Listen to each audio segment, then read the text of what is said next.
Welcome back to the Health Longevity Secrets Show with your host, Dr. Robert Lufkin. His book titled Lies I Taught in Medical School is a New York Times bestseller. See the show notes for a link to download a free chapter. And now, please enjoy this week's episode as we look at the central aging clock in humans with Dr. Sheldon Jordan. This week, we're broadcasting a fascinating presentation from my good friend, Dr. Shelly Jordan, where he discusses not only the importance of a central aging clock in humans, but also a possible treatment to reset it. In fact, he's even offered the procedure to me, so please let me know if you think I should take him up on the offer. The presentation is from the most recent RAADfest meeting, which is set to take place again in Las Vegas on July 10th through 13th. You really don't want to miss it. This week, we get to unlock the secrets of aging with the intriguing insights that Dr. Shelly Jordan, who's a distinguished neurologist and professor. We journey through the concept of the, quote, Grim Reaper clock, exploring how a central brain clock might dictate the course of our lives from puberty to menopause and beyond. Through the thoughtful lens of the grandma hypothesis, we ponder how slow aging could have provided humans an edge in adapting to environmental shifts. Prepare to challenge what you think you know about aging as we navigate the intricate relationships between age and performance. Why might athletes and intellectuals peak so early? And what role does the hypothalamus and pineal gland play in maintaining our youth? Learn about the groundbreaking research by Dr. Kai, potentially reversing aging by using exosomes in mice, and explore innovative techniques like genetic reprogramming and ultrasound technology to influence mental health. We consider how transposons might impact age-related diseases and discuss the tantalizing possibilities of controlling the aging process itself. This episode offers a glimpse into a future where medical science could redefine what it means to grow old. This episode is brought to you by L-Nutra, maker of the Prolong fasting mimicking diet. If you'd like to try it, use the link in the show notes for 20% off. What's the best imaging test to assess health and longevity? I used to think it was the CT coronary artery calcium score. Well, I don't anymore, because now with the same X-ray exposure and time as a calcium score, I can get a complete metabolic heart scan. This includes not only the CT calcium score, but also calculated arterial age, liver fat quantification, and CT bone mineral density. These key metabolic and cardiovascular markers can detect the actual disease that blood or genetic testing only show the risk for. This scan is available anywhere in the U.S. without a doctor's prescription. See the attached link and use the code LufkinCT for $100 off. Join the health, longevity, medical imaging revolution today. And now, please enjoy this week's episode. Who we have next, not what. Well, he's kind of a what. He's a super guy. Dr. Sheldon Jordan is a board-certified neurologist, considered a top doctor by the best doctors in America, Who's Who, Global Edition, and Grow to Be. He is clinical associate professor of neurology at UCLA and USC. He specializes in advanced imaging techniques, interventions for brain and nerve injury, anti-aging of the brain, and regenerative medicine.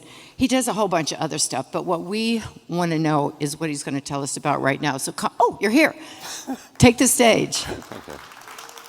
So we will be talking about a technology for growing young. And we'll start out with a question: is there a Grim Reaper clock that determines when you age and when you die? Now, why might there be a need for a Grim Reaper clock? Let's think about that. Our story begins in a remote island in the Bering Sea. The story was started in 1944.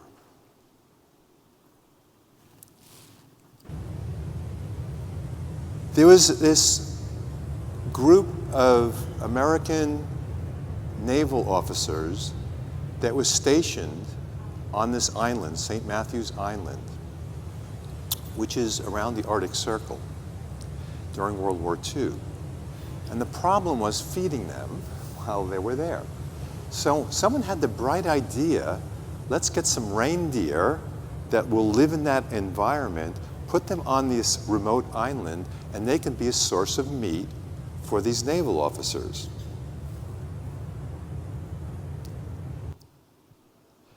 So at the end of the war, the sailors came home, and the reindeers stayed on this remote island. And so what happened?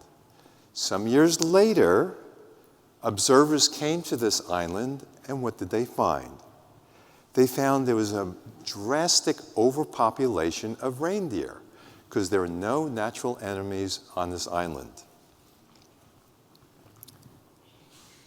Fast track a few years later, observers came back to this island, and now what did they find? All the animals were dead. So what's the take-home message here? That when you have no natural predators, it appears that animals don't die fast enough to allow an ecosystem to keep that species alive. So death may be great for the species, but perhaps not so good for the individual.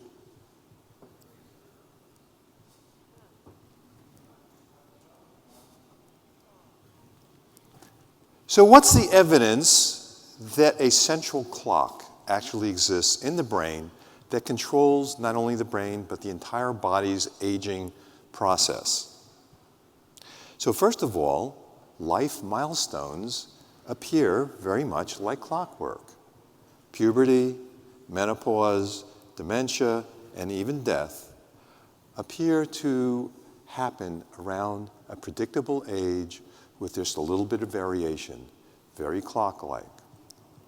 What's also quite remarkable is the ability of the brain to develop and for individuals to grow in a way that they acquire skills in a particular time frame, very regulated. So what part of the brain develops at a certain age and what develops at a later age is very much according to a specific clockwork. And we'll come back to this chart a little bit later. So, you might ask, what age is the human clock set to? And I would now present the grandma hypothesis. So, first of all, aging, if you think of it, is dying slowly.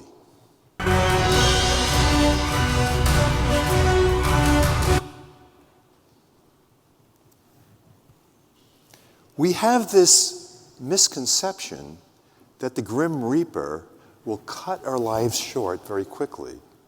But in most cases, that's not what happens. The Grim Reaper clock does not kill you quickly. It kills you slowly by making you age. This mechanism allows for a variable resistance to famine and pestilence. So let's talk about grandma. Grandma's luxury. Times of plenty, we have more children. In fact, we have too many children for one mother to care for. So having grandma around is a nice luxury. Because when it's times of plenty, we have more children, but at times of famine, times of pestilence, times of strife, we don't have so many children, and our children are dying, so we don't need grandma. So the variability of aging slowly and becoming more frail allows for this natural selection to allow our species to exist. So if you take a natural environment, like you look at what was the typical age of people dying in prehistoric times, the life expectancy was really 35 years old. You don't see many old cavemen. And actually, if you look at some phenomena that we're all aware of but never really quite think about, by age 30, an existential freefall starts. Now, what do I mean by that? Fertility drops precipitously. Physical endurance, agility, and recovery drop very quickly. Also, cognitive flexibility and creativity drop. Let me give you some examples.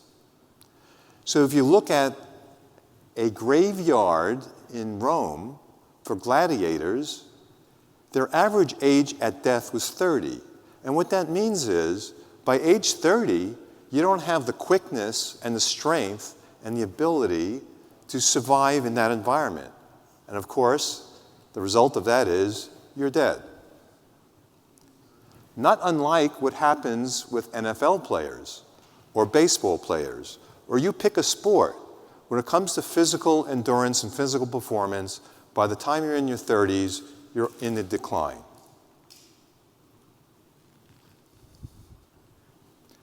How about your brain? This is a very interesting fact.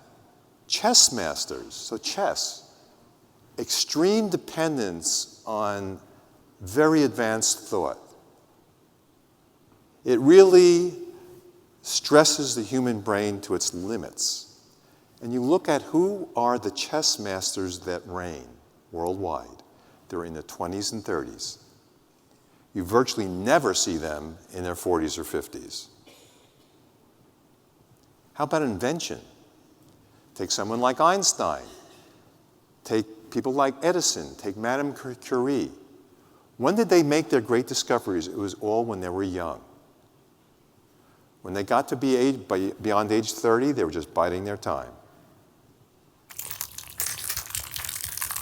Now, mice, on the other hand, they only live 2 years. And they can only live 2 years because they have a lot of progeny. So if you have a lot of offspring, you got to die fast, because otherwise there'll be too many individuals of that species overpopulating that ecological niche. Dogs are sort of intermediate in this. They live 10 to 15 years generally because they have sort of less offspring than mice, but more offspring than humans. So how does the clock work? Let's look inside of it.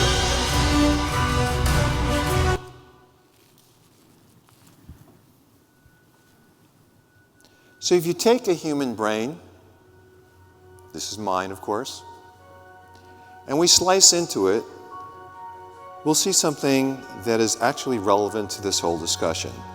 We'll see the hypothalamus, which is in color here. And if you take a slice through that histologically, you'll see that it's lined with stem cells around the third ventricle. Now, these stem cells produce exosomes. The exosomes have signaling molecules that basically tell the rest of the brain to stay young. When these cells become exhausted, it appears as if a default mode is to grow old. So these exosomes are released into the third ventricle, and they move back and forth between other components of the brain, as the blue fluid is showing you, and that keeps the pineal gland healthy, and it keeps the rest of the brain stem healthy. When you start losing this type of signaling, it's the early onset of Alzheimer's disease-like changes that you see by age 35. Now, what's happening here? It turns out that the pineal gland, it receives signals from the hypothalamus to keep functioning, but it has a duty cycle which wears out because it calcifies. In the process of making melatonin, among other hormones, it self-destructs. So you get calcification of the pineal gland. It can no longer make melatonin, which is required to keep the hypothalamus young. So here you can see someone on the right side with that arrow showing just a little bit of calcification in the pineal gland. And on the left side, you see someone with Alzheimer's disease who has dense calcification of the pineal gland. And what's happening, if you look at melatonin production by age, it drops dramatically from age 5 or 10 all the way up through age 70 when you're virtually making no melatonin.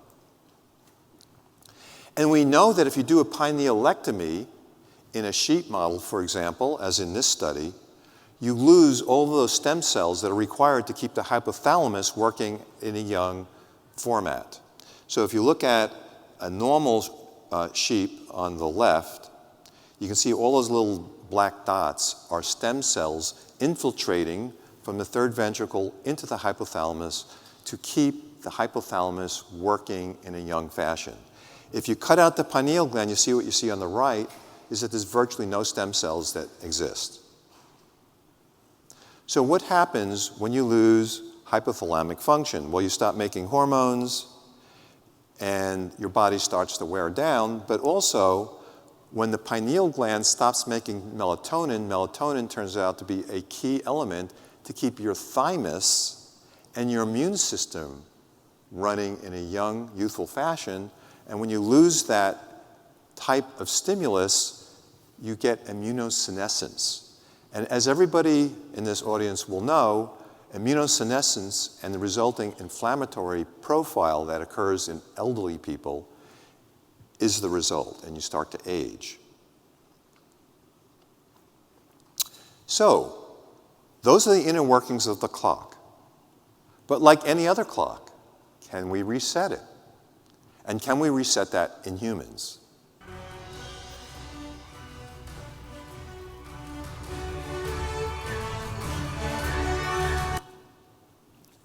So the first inkling of this possibility came from Dr. Kai's clinical research operation at Albert Einstein. He's someone that I have the privilege of working with. In my humble opinion, I think he's going to win the Nobel Prize for what he found. This is what he did. Those stem cells that line the hypothalamus that we talked about, he was able to selectively destroy them using an immunological event. So you kill them and the rest of the hypothalamus is left intact. What happens? This young mouse immediately becomes old. Their hair falls out, they get sarcopenia, osteopenia, they become sexually inactive and cognitively impaired. Now think of it. There hasn't been an acceleration in all these environmental factors that we're talking about.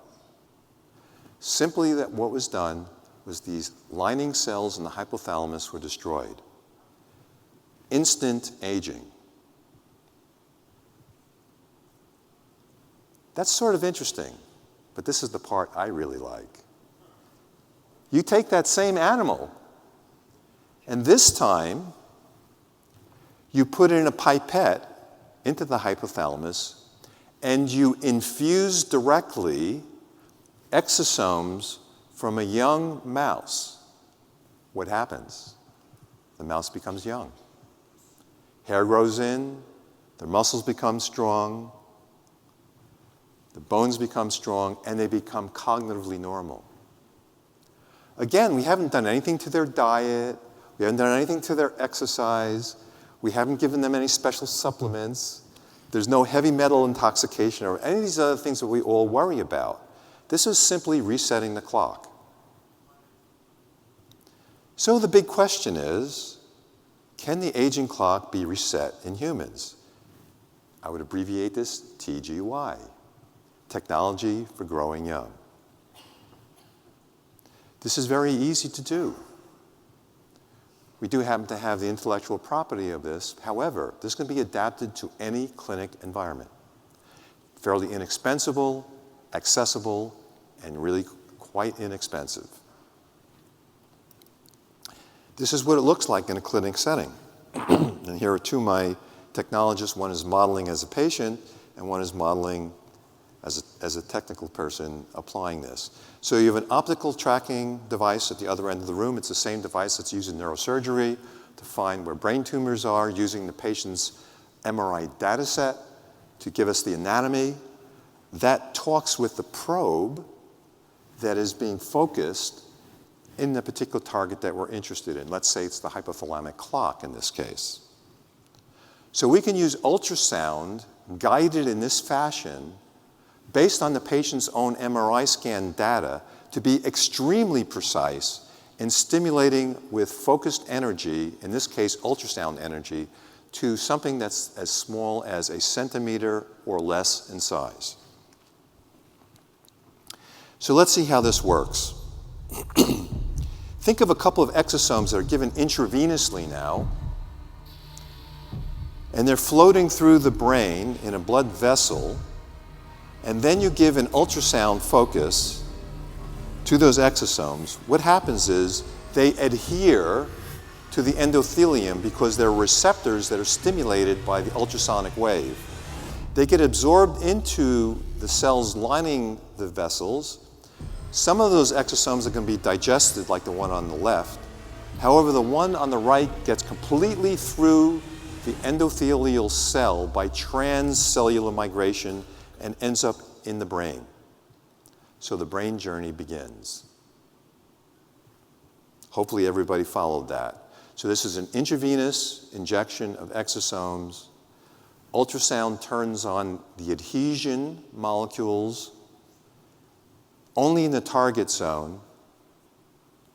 The exosomes have the ligand that stick to these receptors. They get into the endothelium. They cross through the cell without tearing open the blood-brain barrier, and they end up in the brain.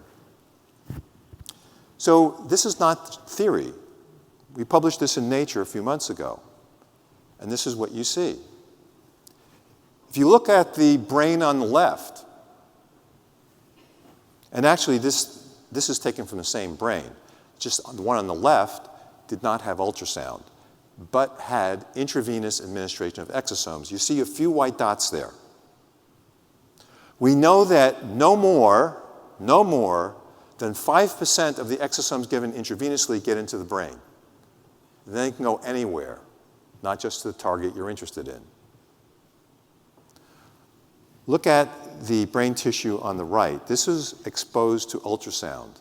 What you see is a starry sky of white dots. Those are all exosomes that have been facilitated in their delivery because of focused ultrasound to the target zone.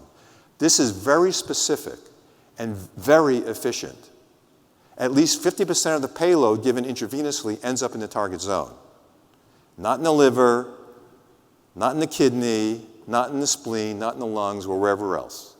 And also in the part of the brain that we're interested in.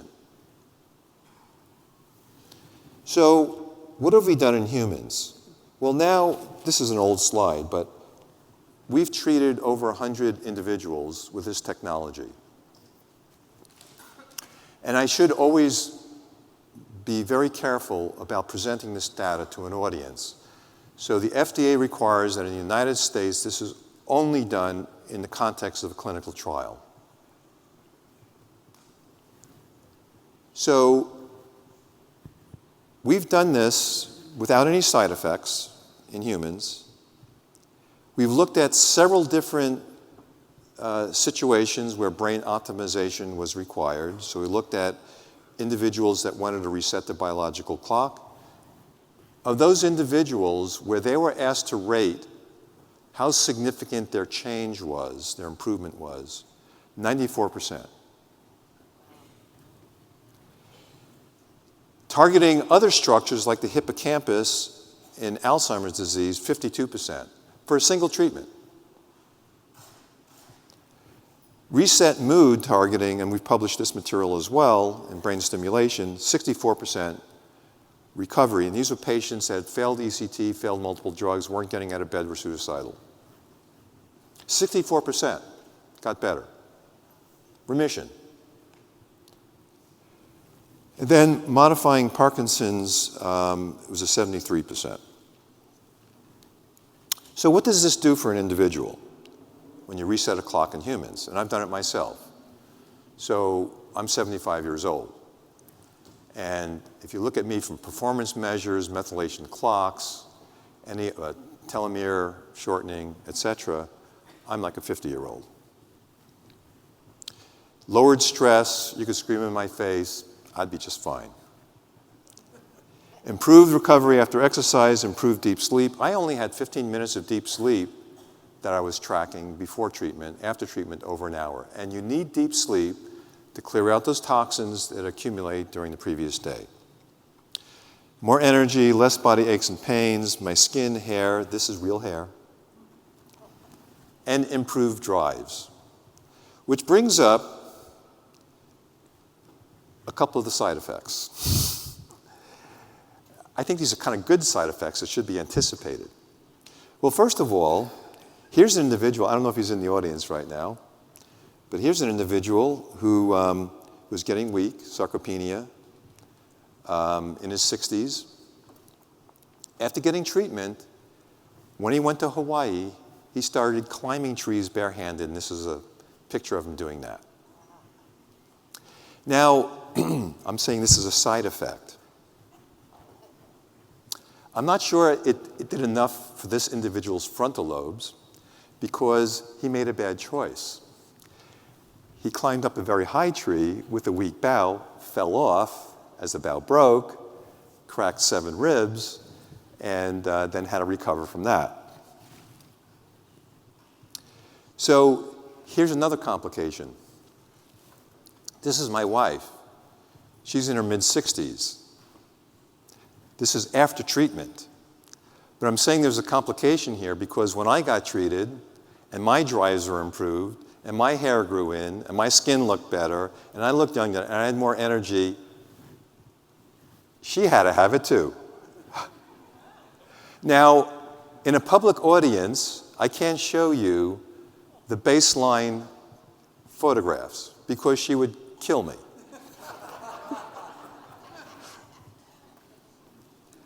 Now, this happens to be me. So before one of these treatments that I had, which I do once a year, just fortuitously, I herniated a disc. And you can see that here in the MRI scan. So there is an edematous disc, there's a fracture of the end plate, and a little bit of an annular tear. I couldn't get out of bed. I had severe muscle spasms, severe pain. Don't tell me a joke, because it would hurt to laugh. It went away within less than a week of getting this treatment. And why is that? It's because the 2 main inflammatory systems in the body are controlled by the hypothalamus. So as you know, the adrenal cortical system, that's a big deal. And the other part is the vagal anti-inflammatory network is controlled by the hypothalamus. So both of those were reset. My pain went away immediately. Didn't have any surgery. I was thinking of getting an epidural. I was thinking of getting steroids. Didn't do it. I'm fine. So what does the future hold?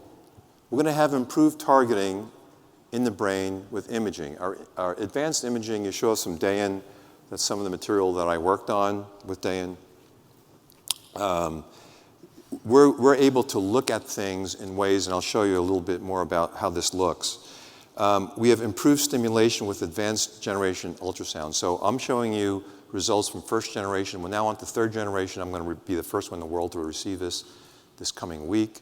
We have the ability to give more energy. We're able to take care of the aberrations of the skull. We're able to generate different energy patterns based on skull thickness. And we can actually visualize the ultrasound wave and how it intersects with our targeting zone with a great deal of accuracy.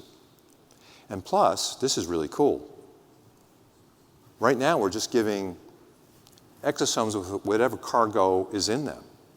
But we're going to have designer cargo eventually.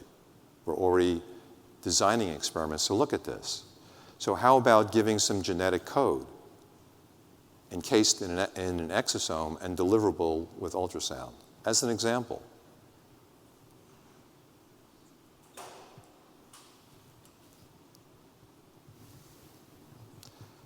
It needs to be sent to the next slide. It's not changing.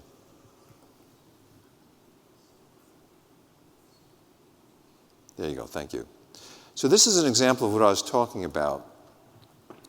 So the hypothalamus has multiple nuclei. With advanced ultrasound and increased precision, increased focal points, we can pick out very small areas of interest and target them for delivery. So the hypothalamus, if you wanted to treat obesity, if you wanted to treat sexual drive, if you wanted to treat a sleep-wake cycle disturbance, we can go after those nuclei in a more precise way. So that's what the future is going to bring. Think of the following. The nucleus raphe that produces serotonin in your brainstem, we can reach that with ultrasound. How about giving genetic code that turns on the serotonin production in someone with depression so they get the serotonin that they may need to improve their mood? And then if we have too much, we can use a controller gene to turn it off at our will. Do we need to take a drug that has all these side effects? We can just reprogram the cells involved to produce something different. So last thing I want to talk about, we're running out of time, is something that I find to be interesting, disturbing, and so far an area of interest and worry. We know that during your lifespan, different parts of the brain develop. They appear to be controlled by remnants of old viruses called transposons. I don't know if you know this, but only 1% of your genome actually codes for your proteins. The other 99% does something else. The majority of that something else are remnants of viruses that are incorporated into our genome. They help turn on some of the development of the brain. And it's very interesting that when they turn on, they do it in a way which is very interesting and will be further discussed by the next speaker, Dr. Giampapa. So normally your genetic code is coiled away tightly in dense chromatin. And it's only when it's unraveled, so here's the dense chromatin, when it's unraveled, then the genes are exposed, they're de-repressed, and they're able to produce proteins. At the same time, these transposons are de-repressed, and they become available for whatever environmental stimulus, including inflammation, that triggers them to produce problems. So why does autism occur around the time of speech acquisition and socialization, early mother-child attachment? Why does depression initially occur when socialization parts of the brain are being developed in the teenage years? And why does schizophrenia occur in the 20s when the frontal lobe is being developed with these transposons triggering them? So line 1 transposons appear to be responsible for producing the development of our frontal lobe that makes us the humans that we are, but also exposes the genetic code to various kinds of toxic elements that can produce something like schizophrenia. But let me get back to aging, and then we'll be done. So Alzheimer's disease, Parkinson's disease, ALS, all these degenerative conditions that are age-related, they come on in old people generally. It appears more and more that these transposons are playing a causative role in these conditions.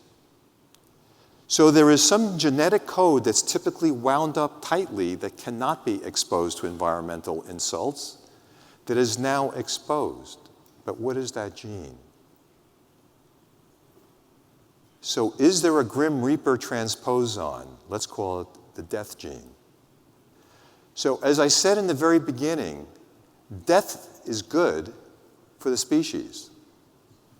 So aging is good for the species because at times of stress, you want to kill off the frailty people, but not the ones that are of child-rearing age, because that's what sustains the species. So nobody has really thought about this, but it occurred to me that all these aging-related diseases appear to be related to these transposons. So something's unraveling, but what is that something?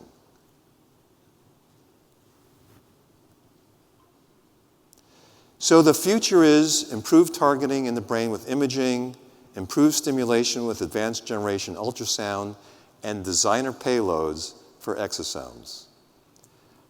In summary, a central clock in the hypothalamus controls aging. Restoring function with young exosomes appears to forestall the aging process. This is a matter of further discovery and study. Animal experiments demonstrate that low-intensity ultrasound may be used to facilitate delivery of exosomes to the brain and reprogram the central clock potentially. And the human trials appear promising. So I will leave you with this idea that aging is not a requirement. It's an option. So let's all work together to make this a reality. And that's all I want to say. Thank you. If you are enjoying this program, please hit that subscribe button, or even better, leave a review. Your support makes it possible for us to create the quality programming that we're continually striving for. Can I start? Is it recording? It's already recording. Oh, sorry. This is for general information and educational purposes only, and it's not intended to constitute or substitute for medical advice or counseling, the practice of medicine, or the provision of healthcare, diagnosis, or treatment, or the creation of a physician-patient or clinical relationship. The use of this information is at their own user's risk. If you find this to be on the value, please hit that like button to subscribe to support the work that we do on this channel. And we take your suggestions and advice very seriously, so please let us know what you'd like to see on this channel. Thanks for watching, and we hope to see you next time. You should say that. No, that's good. That's for you to say. I think that's very good. You like it? You want to do it one more time, or is that good? I think that was good. Yes. All right. You need to save the recording.